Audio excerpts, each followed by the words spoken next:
अब कुंडलिनी के जागरण से इस शक्ति को एक विशेष और एक शक्ति मिली। इन शक्तियों में एक विशेषता और होती है, वो ये है कि सारे दूर सर्वव्यापी शक्ति जो परम चैतन्य, जो आदिशक्ति की शक्ति है, उससे इसकी एकाकारिता एकदम हो जाती है। उस एकाकारिता के कारण इसके अंदर वो शक्ति आ जाती है। इन छोटी छोटी, जिनको कहना चाहिए विभक्त शक्तियाँ हैं, उसमें पूरी तरह से एकत्रित एकाकारिता शक्ति का संचार हो जाता।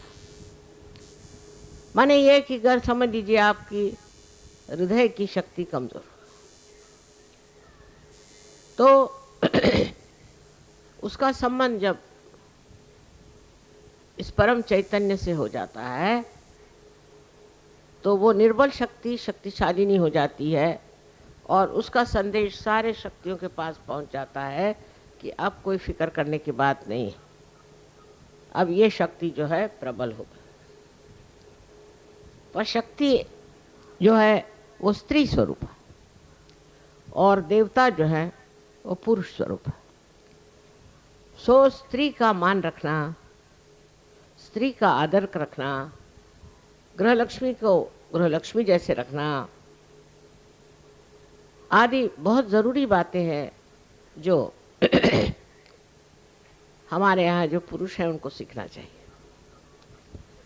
इसका मतलब ये नहीं कि औरतें उनको हमेशा लेक्चर झाड़ते रहे या उनसे बिगड़ते रहे। औरतों को तो गृहलक्ष्मी के स्वरूप होकर के अपने पति और अपने बच्चे, घर द्वार, सबकी सेवा तो करनी होती है। उसको तो एक ही काम होता है, पति को हजारों काम होते हैं और वो ठीक से निभा करें, उसको ठीक से संभालें, ये बहुत ज़रूरी है। लेकिन पति का कार्य होता है कि अपनी पत्नी को देवी स्वरूप माने, अपने पत्नी को घर की शक्ति माने और उसके साथ जो संबंध हो वो निश्चल और शुद्ध हो।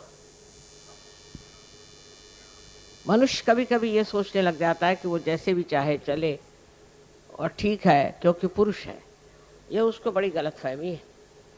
इस तरह से करने से उस पे जो संकट आने हैं वो आते, और पत्नी कितने भी वो संकट झेल रहे तो भी उसका कुछ कह नहीं सकते, क्योंकि अगर आप घर के स्त्री को सताएंगे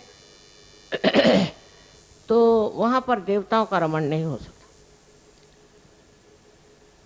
घर की औरत को जिद नहीं करनी चाहिए, पति को खुश रखना चाहिए, घर द्वार को ठीक रखना चाहिए, ये तो बात सही है। पर सबसे बड़ी बात यह है कि घर की गृहलक्ष्मी जो है वो घर की शक्ति है, इसलिए उससे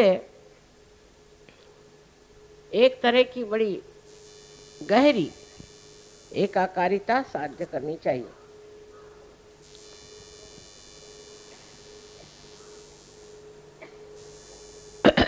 जब ये बेबनाव हो जाता तो औरत भी एक तरह से समझदारी छोड़ के और नाराज़ हो जाती है, कभी कभी बहुत ज़्यादा स्फोटक होती है, कभी झगड़ा करती है, उससे बच्चों पे बुरा असर आता है और फिर समाज टूटने लग जाता है। समाज जब टूटता जाएगा तो बच्चे भी टूटते जाएंगे, उनके अंदर भी गलत गलत चीज़ें आ जाएंगी और वो भी रास्ते पर नहीं आएंगे।